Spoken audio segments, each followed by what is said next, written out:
Pensiero del giorno, venerdì 17 gennaio. Amore concreto ai poveri. All'inizio, mossi soprattutto dalle circostanze dolorose della guerra, abbiamo rivolto il nostro amore ai poveri, certi che in quei volti emaciati, a volte ripugnanti, potevamo riconoscere il volto del Signore. Abbiamo cercato di portarli nelle nostre case e di farli sedere alla nostra tavola.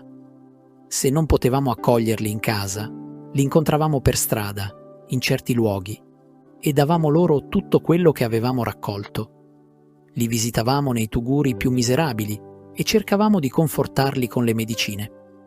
I poveri erano davvero l'oggetto del nostro amore, perché da loro e attraverso di loro potevamo amare Gesù.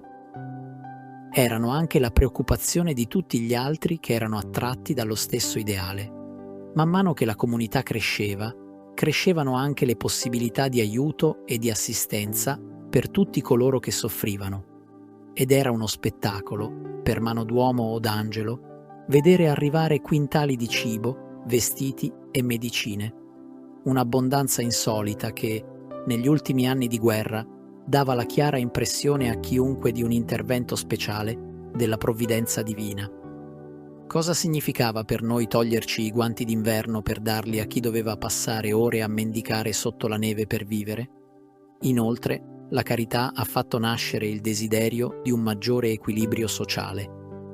Noi avevamo, i poveri non avevano. Chiara Lubick, Scritti spirituali 3, tutti uno, Città Nuova Editrice.